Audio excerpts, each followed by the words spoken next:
সূরা ফাতিহা 7 বার পড়বেন, 7 বার পরে পানিতে ফু দিবেন। রাত 3টা বাজে আপনার বিবি হঠাৎ অসুস্থ, আপনার বিবি সন্তান সম্ভবা, এই মুহূর্তে রাত 3টায় কোনো হুজুরে পাবেন না, ওনারা ঘুমায়, ইমাম সাহেব মুয়াজ্জিন সাহেব ঘুমায়। আপনার বাচ্চাটা রাত 3টা 4টার দিকে কান্নাকাটি শুরু করছে, তখন কোনো ইমাম সাহেব খতিব সাহেবকে পাবেন না, তারা ঘুমাচ্ছে। শীতকালে তো পাবেন না, কারণ শীতকালে ফজর হবে প্রায় 6টা বাজে গিয়ে। ওই মুহূর্তে আপনি ওখানে যাবেন না, যাওয়ার দরকারও নাই, কারণ তারা তখন ঘুমায়। বাস আপনি সূরা ফাতিহা 7 বার পড়েন, পানিতে ফু দেন, ইয়াকিন করেন সন্তানকে খাওয়ান, বিবিকে খাওয়ান। আল্লাহ তাআলার এই কোরআনের বদৌলতে, রাসূলের হাদিস প্রমাণ করে, ইয়াকিন থাকলে ওই রোগীকে আল্লাহ আরোগ্য দান করেন। এটা হাদিস শোনাই, মজাদার হাদিস, বিসমিল্লাহ। রাসূলুল্লাহ সাল্লাল্লাহু আলাইহি সাল্লামের নবীজির একদল সাহাবী এক জায়গায় গেছে যুদ্ধে, জিহাদে। যাওয়ার পর তাদের খানা শেষ হয়ে গেছে, তো খানা শেষ হয়ে যাওয়ার পর এমন অবস্থা হয়েছে, মুসাফির মানুষ, খাবার নাই। পাশে খ্রিস্টান পল্লী আছে, তাদেরকে গিয়ে বললেন যে আমাদের একটু খাবার দাবারের ব্যবস্থা করা যাবে কিনা। খ্রিস্টানরা সরাসরি না করে দিল, না, আমরা তোমাদের কোনো খাবার দাবারের ব্যবস্থাপনা করতে পারবো না।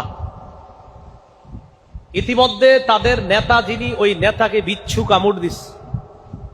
বিচ্ছু কামড় দেওয়ার পর সমস্ত ডাক্তার কবিরাজ আনে, কাজ হয় না।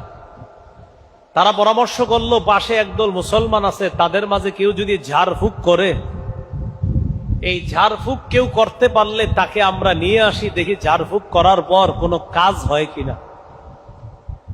মুসলমানদের সদস্য সংখ্যা ছিল মোটামুটি অনেক। তো মুসলমানদের কাছে গেছে, যাওয়ার পর ওই যে যারা মুসলমানদেরকে খাবার দিতে চায় নাই, তাদের এক প্রতিনিধি দল মুসলমানদের আমির সাহেবের কাছে গিয়ে বলে, আফিকুম রাকিন, তোমাদের মাঝে কি ঝাড়ফুঁক করতে পারো, কেউ আসো? মুসলমানদের আমির সাহেব যিনি, তিনি বললেন, হ্যাঁ আসি তো, কেন? আমাদের নেতাকে বিচ্ছু কামড় দিছে, একটু আসো ঝাড়ফুঁক করবা। আমির সাহেব বললেন, না, করব না। কি বললেন?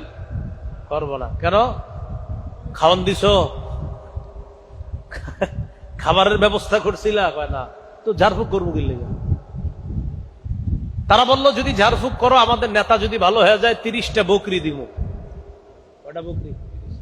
30। এখন খানা দিতে চায় না আগে, এখন কয়টা বকরি দিবে? আমির সাহেব গেছে, যাওয়ার পর কি জানি পড়ছে, পইরা নেতারে ফু দিছে। আল্লাহর কি কুদরত, নেতা ভালো হয়ে গেছে।